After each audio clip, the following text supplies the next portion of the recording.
sisebazalwane. Amen. Ngoba entweni kaNkulunkulu kunomhlaba lethi sinovalo siyesaba. Kungenxa mhlawumbe kwesinye isikhathi yokwenza kwethu. Kodwa lesi simo esibhekene naso wonke umuntu udidekile. Uyasifuna nomunye ukuthi makuthiwa kwenza kwami ngale kuphi. Amen. Amen. Kwesimo sekhoreni bazalwane kodwa uNkulunkulu umile. Amen. Amen. Ngifuna ukuthi mhlasimpe omunye uzobuka ukuthi iGetsemane libanga khona kanjani. Lenkonzo lihlelekile yahleleka kahle bazalwane. Amen. uNkulunkulu sizohlangana ngesikhathi esifishane ngokushini noma umkhokhe ukuthi nabi angeqalaza amasosha bazalwane. Nathi samemgaqweni samba siyaqalaza amasosha ukuthi enza njani. Amen. Apha nangapha siwe lona.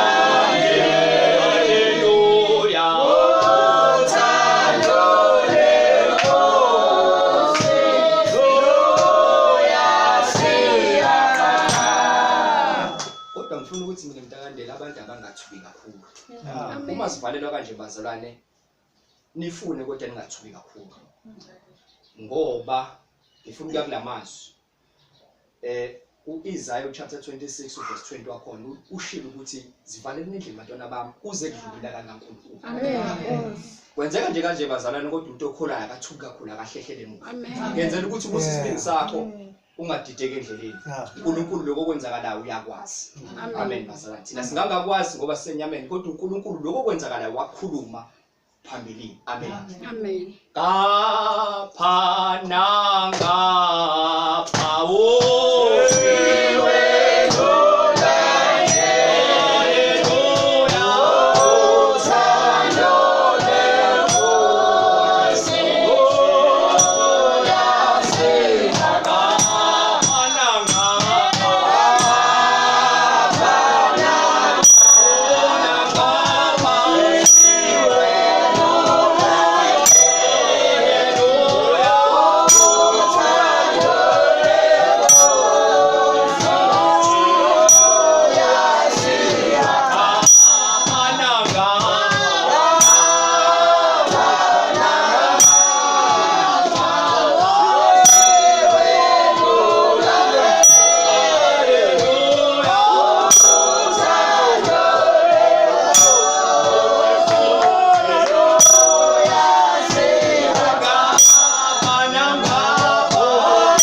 wathi baba bathethelele ngokuba abakwazi abakwenzayo.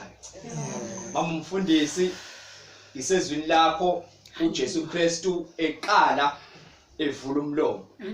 Lithi iBhayibheli Shumalundelu ubekade suka emuva la ekade shawa khona. Amen. Engasho lutho. Kodwa uthe eselenge siphambanweni. Ngemva kwemzuzu ethize sebebona ukuthi ababefuna ukumbona ukuthi uzophela kanjani. Beyitshela ukuthi babumfundisa amandla akhe aseyaphela. Kanti uNkulunkulu uthi abantu ngalenkathi sebehlehla ila ingenelela khona yena. Waqala uJesu Kristu washa amazwi okuqala esebabona ukuthi balahlekelwe ithemba abanye kodwa kusakhona abanye abasamile abasanethemba ke. Uthi baba bathethelele bonke ngoba lokho abakwenzayo abakwazi. Amen.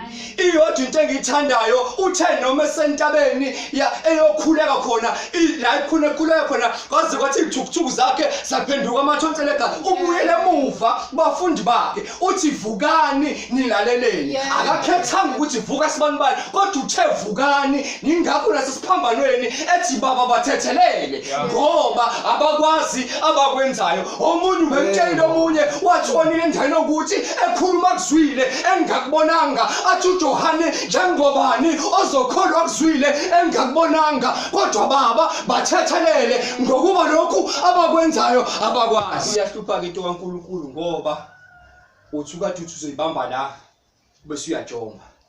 uhulumeni uzahlala emakhaya kodwa sajoma ngoba into kaNkulunkulu bazalwane uyosithethelela ngoba nalokho esikwenzayo asikwazi kodwa makukuthini uthi uJesu Kristu hambani ngaleyo ndlela uma nje kukhona uthando indlela nizoyibona amen bazalwane uma ngabe sesisuka lapho mawumfundisi ngiwelela kubhuti umnyando uthi ubaba namuhla ngizoba nawe eparadise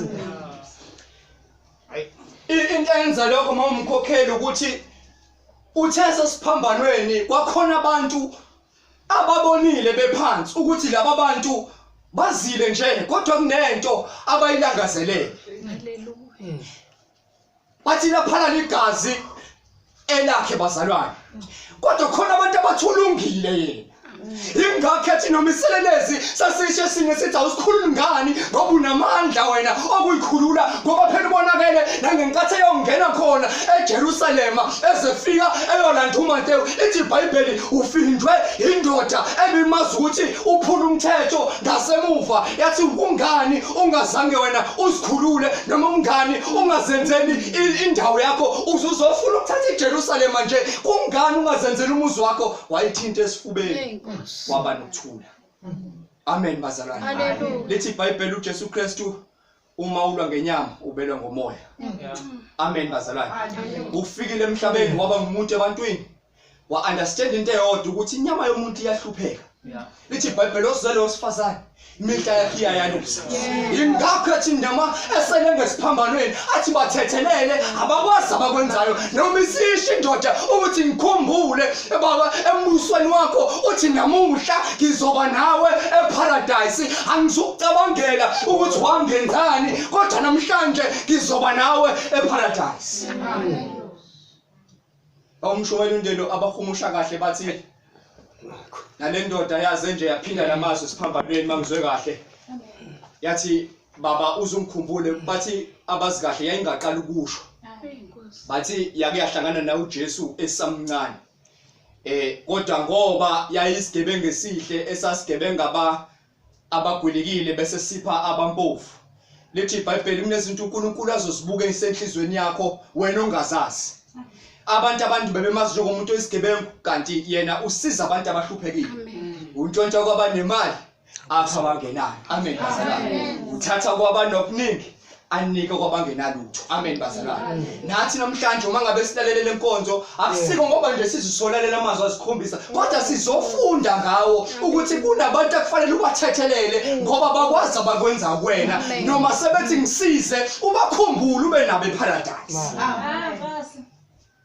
amen bazalwane haleluya ngifuna ukuthi ngisheshe ngibuyele ezantsi amen bazalwane uma ngabe ngiya ezweni lesithathu mamgumede athi uJesu wahlupheka kakhulu enhlizweni yakhe lithi iBhayibheli wayibuka isimo sabantu wathi akufanele nalelodwa ilanga kube khona umama ozosala engenayo indodana ezombheka kodwa futhi kunjalo indodana idinga unini ukuthi ayibheke ingakho ethi indodana bheka unyoka kodwa nonyoka azayibheka indodana ngoba uqonda into eyodwa ukuthi omunye uyamdinga omunye athi umbhali umahlabeleni ingoma athi uJesu uyamdinga umuntu omusha kodwa futhi uyamdinga umuntu omdala amen bazalwane uthi uJesu Kristu esiphambanweni mama ebheka indodana ngoba ubazile uJesu ukuthi la ibashiya khona akumnandanga ngoba uphuma khona amen bazalwane kunezinto uJesu Kristu azikhuluma nje ngoba uphuma kuzona uthi mbheke omunye ngoba uyazi ukuthi uzokudinga nawe mase sebhekile mbheke futhi ngoba niyadingana bazalwane amen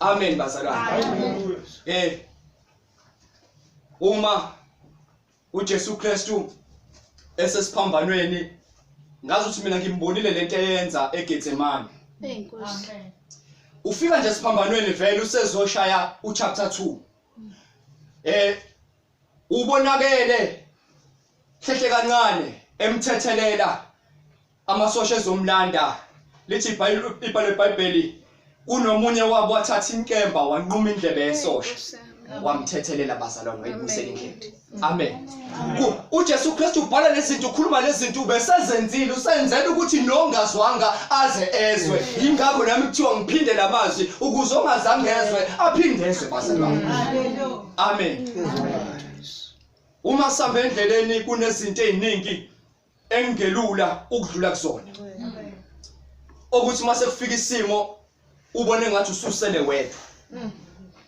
ngenxa ukuthi uJesu Kristu usesentabeni ekhuleka wathi umoya wami uyavuma kodwa inyama yami ibuthakathaka ingakho ezwakala esiphambana nethi uNkulunkulu wami ngishiyelani ingoba usayeza ukuthi inyama yami yebe siyagoqa kodwa umoya wami usavuma ukuthi kunabantu engingakabazuzi kule ndawo engisuka kuyona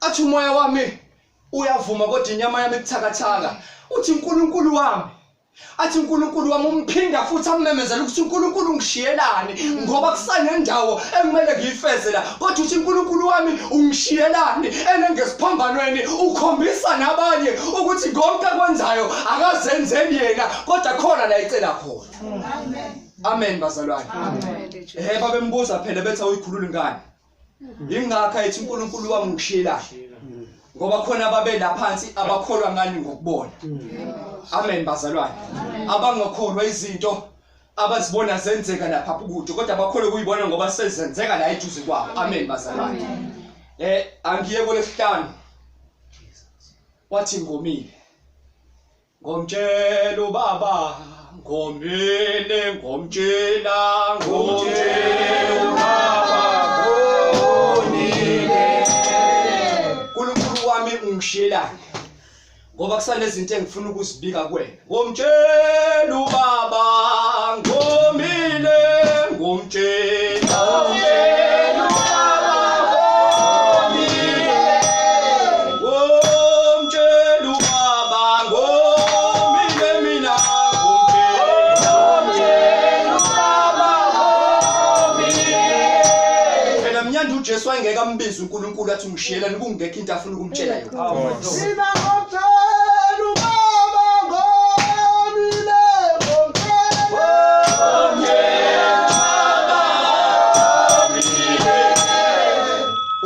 nje uthi uNkulunkulu ungangishiyi ngoba useyabona ukuthi kunezinto afuna ukumtshela zona ingakho noma esekwenzeka konke kodwa uthi ngomile nabantu ababephansi kwakhe banga understand ukuthi yini into ayomele kodwa inkinga kusanabantu asabomele abangakazuzi izwi kaNkulunkulu athenga beqalela uthe ozophuza kunomthombo wokuphila akasophinda ome kodwa inkinga uyezwa sesiphambanweni ukuthi khona abantu abanye abawadlulile namanzi omthombo siyangena emabandleni siwadlula amanzi sibona abanye bephuza singaphuzi thina sithi asomiwe kanti bekufanele noma singomiwe bazalwane sesingesiphinde ngoba nenhloso lamanje yebo kunjalo babumfundisi banga understanda ukuthi yini ayomele amen angithi ngenkathi wajomba amanzi abanye bewaphuza ila khona abanye abantu wathi eshumayela amagama akhe bangawalalela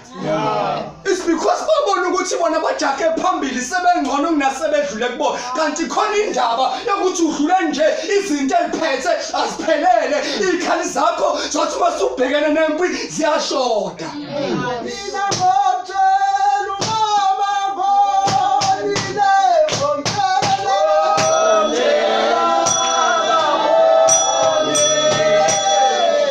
angithi kufeziwe bazalwane amen babugumede phansi kwelizwi lakho amen wathi uJesu Kristu esiphambanweni emva kwemizuzu ethize wathi sekwenzile konke kodwa kufeziwe amen uthi umbhalo weBhayibheli uyabona ukuthi noma ekhuluma nabo ilanguage ayikhulumayo abayi understand sisikhanyi kwasekuqaleni abayi understand angilanguage yakhe bemlungisele egumbini ukudla wathi ukudla kwami akusikona lokho kodwa ukudla kwami ukwenza intando kaNkulunkulu nakhona noma sethomile abantu aba understand ukuthi yini ayomele omunye ubuzo omunye ukuthi singamnikani ngoba phela nalento ayomela siyazi ukuthi yini asimazi ukuphuza hlobo lolophuzo kodwa uthomile yini ekhona eduze esingamphuzisa yona wathi sewamkela uvinika ngoba iwona wawukhona bawubona umfanele bamphuzisa wona wawamkela babugumede lithi iBhayibheli wawamkela nayimfihlo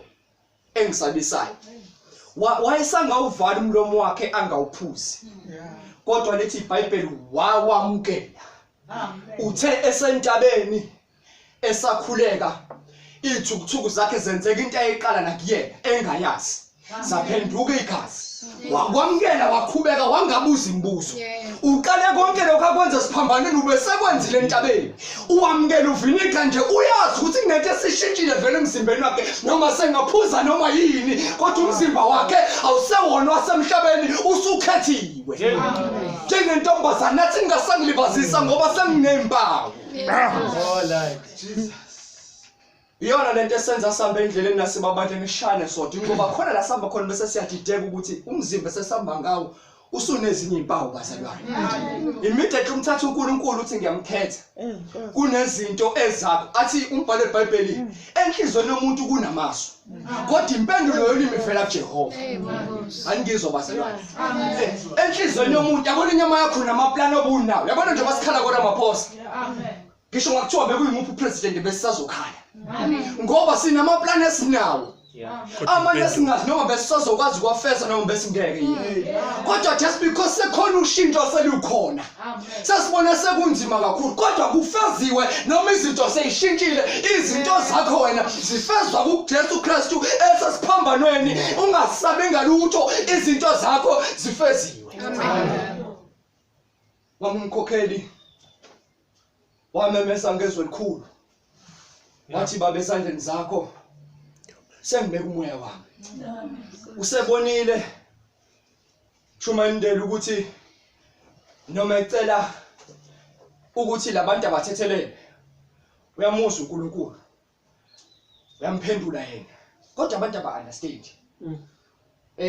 basamphuzisa uvinika wamemeza ngezwe elikhulu wathi baba esandleni zakho sengibeka umoya wami ngani ngoba ube sebonile ukuthi umbhalo usugcwalisekile konke bekufanele kwenzeke sekwenzekile uthi umbhalo weBhayibheli wamemeza ngezwe elikhulu wathi baba esandleni zakho sengibeka umoya wami ilento efuna siyenze nathi uma sisuka namhlanje siya phambili emabandleni sithi baba ngaphansi kwezinto zonke kodwa sesibeka inkolo yethu ezandleni zakho uthi uHagayi ngakho bhekana indlela zelinhlizweni zenu amen bazalwane amen uthi uHagayi ngakho bhekana izindlela zenu ezinhlizweni zenu uma sohamba namhlanje kusukela namhlanje sibheka phambili uthi umhlabeli uma ngisuka lapha ngiqonde ekhaya amen uma sohamba ngifuna ukuthi ngihlala phansi uthi uJesu Kristu esegcina uthi baba ezandleni zakho ngibeka umoya wami uma sisuka la siyibandla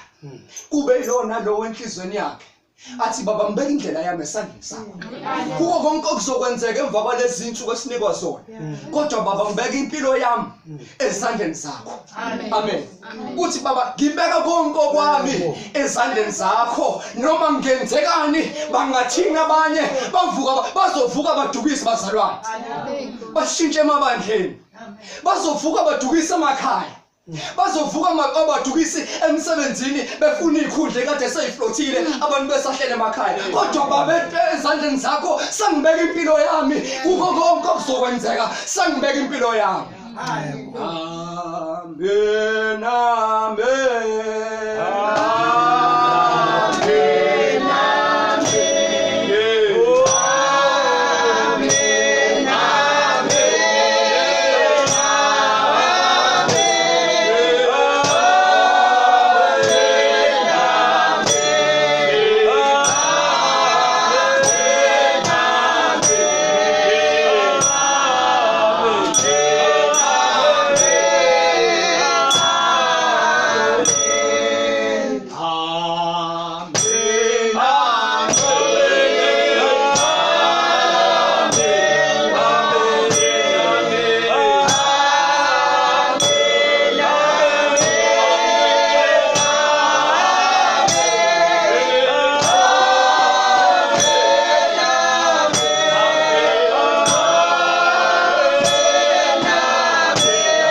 ungangilahle ebusweni bakho ngoba kusuka manje ngizobeka impilo yami kuwe noma ngabe zonke izinto sezenzekile kodwa ngibeka impilo yami kuwena egameni lika Jesu Kristu wazivala amehlo uNkulunkulu etshona amandla ophela ubizo kuJesu amazwi akho siwazwile Nkosi Sifundise Nkosi inhliziyo zethu zibheke kukamoya. Ngoba kwenyama kungubula baba wethu namandla endleleni. Nesibani sakho masikhanyele kithi baba ngezikhathi zonke. Nalapho sidideka khona siyahlala silinde wena moya ngolo phinde ukhanyise isibani sakho sibuyele kuwe. uNkulunkulu ethona amandla kube lona semakhaya babusise moya ngcwele. Ngalamazwi uNkulunkulu ethona amandla nezijumelo zonke ezivilile moya amandla onke sibusise enhlizweni egameni nasegazini lika Jesu Kristu. Yeah. Hallelujah.